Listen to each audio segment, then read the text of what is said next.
of the Hill is back. Return of the King. Mia, what'd you think of the reboot?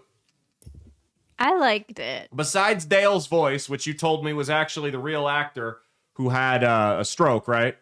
Yeah, it was like a stroke. He had some like medical thing. It was the first 6 episodes was him. They all sounded bad. Yeah. I hope they bring someone in for the next season that sounds like Dale. I could do a better Dale than that. Well, I'm available, by the way, if you're hiring.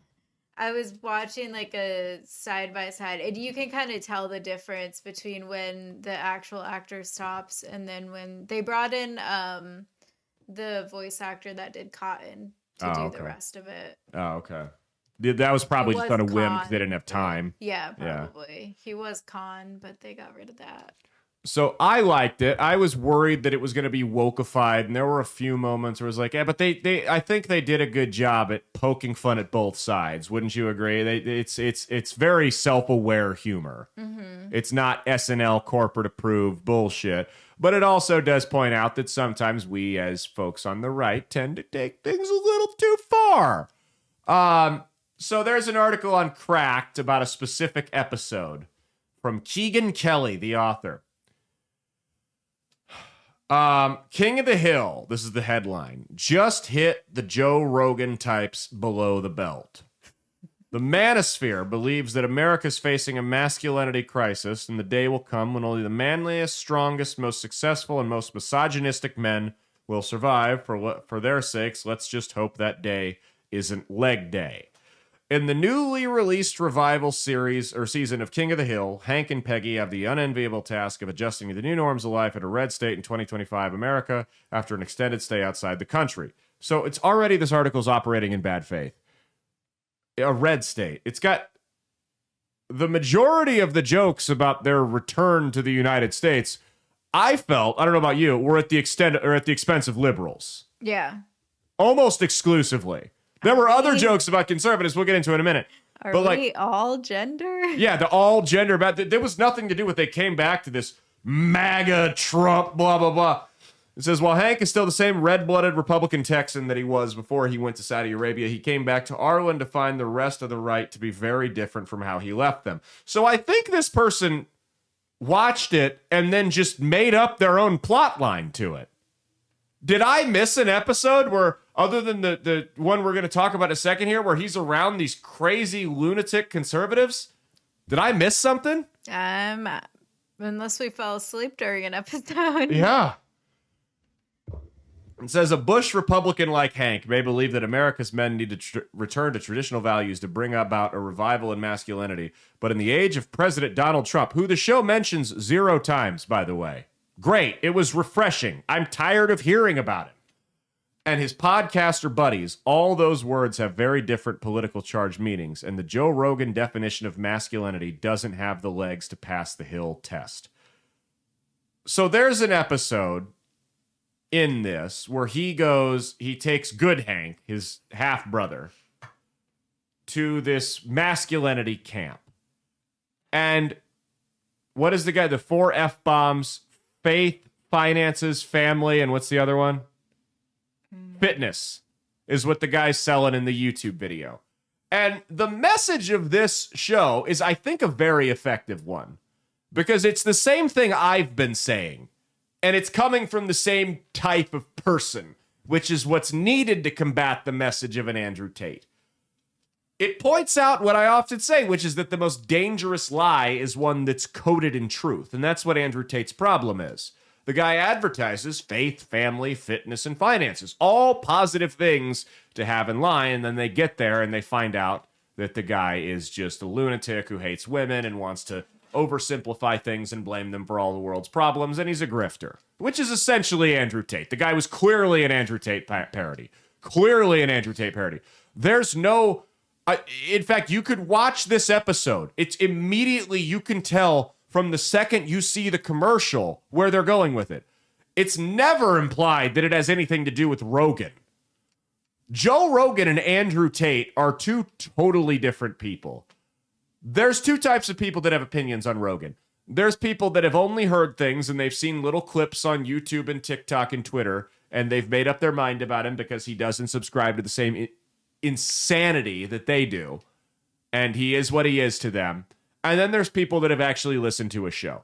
Joe Rogan is not the toxic, over-the-top bravado that you see from Andrew Tate. Joe Rogan is actually very grounded. Yes, he values fitness, he values family, and he values curiosity. He is not a hateful person at all. And I know we'll get people in the comments, how could you say that? You're wrong. He's a Nazi. And those are the people that fit into that first group I just told you about. Guarantee you they've never listened to a full episode. This was about Andrew Tate. And the reason I found this episode to be as effective as it was is because it's what I've been saying. Unfortunately, and I say this as someone who is way right of center, Andrew Tate is not a good influence for young men. He's not. He says things that I agree with. He says things that make sense. But unfortunately, the things he gets wrong and the things he goes too far on, he goes way too far on and gets way wrong. And that's the problem, is we have no governor. We have no middle ground on anything. It has to be one of two extremes. You can either be Dylan Mulvaney or Andrew Tate, when, as we all know, 99.99% of the population is neither of those two lunatics. So this episode, it puts Hank Hill in here, and he's calling this guy out by the end of it for his bullshit. He says, hey, women aren't the problem. We absolutely need a return to traditional values and traditional masculinity where men take care of the problems and we're strong and we have our finances in order and we're respected by our families. But this guy takes it too far, which is the message I've been calling for. Anytime you see, other than myself, for the most part, but anytime you see somebody on TikTok or YouTube or whatever trying to call out Andrew Tate from a male perspective, not women, but from a male perspective, trying to say, hey, Andrew Tate is not somebody that young men should be following. It's somebody like Harry Sisson. It's some 115-pound twink who can't bench his own weight and has never been in a fist fight in his entire life. That's not effective to Andrew Tate's target demographic. The message needs to come from somebody like Hank Hill. Am I right?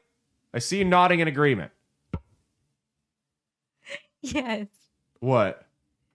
Just Hank Hill giving this message. That's you know what? That's what the young men need. He's someone they respect. He's a red-blooded ex-high school football star Texan.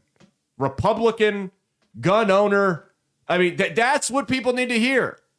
It's that, hey, you don't have, just because you don't want to be a psychopath or just because you're not a psychopath like Andrew Tate, doesn't mean you have to be Tim Walz. There is a middle ground. You don't even have to go right in the middle of those two. You can lean more toward a Tate. I probably lean more toward Andrew Tate than I do toward Tim Walz. But I think he goes way too far on a lot of things. You don't have to be one of the two ridiculous extremes and caricatures. In fact, most people aren't. We all fall somewhere in the middle to varying degrees. Dry Creek Wrangler School is another perfect example of that. Rough and tough cowboy, touches the same issues, probably falls on the ideological sphere on the same spot as Andrew Tate in a lot of different ways. But the message isn't as insane. It's not as hostile, and it's not as, dare I say it, toxic. And that's exactly what they need. That's exactly what they need. These weirdos like Harry Sisson and Chris Mowry can go cry on Twitter about Andrew Tate all they want. But the only way you're going to get these men who are right of center and feel like society, rightfully so, by the way, feel that society has left them behind, the only way you're going to reach them is with a Hank Hill. So the message was exactly what young men needed. That's who they're going to listen to. They don't want to hear from Dylan Mulvaney. They don't want to hear from Tim Walz.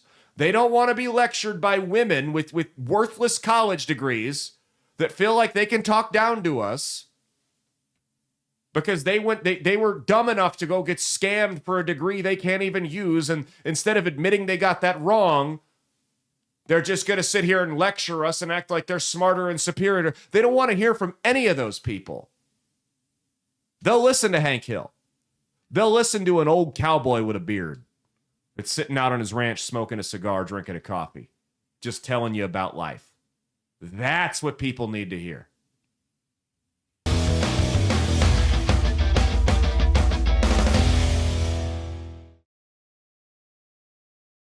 Hey, thanks for watching. If you liked what you saw, be sure to click the link in the description to get the full episode on Rumble. If you prefer to listen along, you can actually get us on Spotify, Spreaker, and iHeartRadio. You can also go to www.outlawstreamers.com to learn more about not just my show, but tons of other great shows and all the exciting projects they have coming up. Follow my socials at Caleb Isn't Funny on Twitter and Instagram, at Caleb Salvatore Comedy on the Chinese Spy app that is TikTok, and be sure to like and subscribe to this YouTube channel. Thanks, and we'll see you every Saturday for brand new episodes of That's Based. Peace.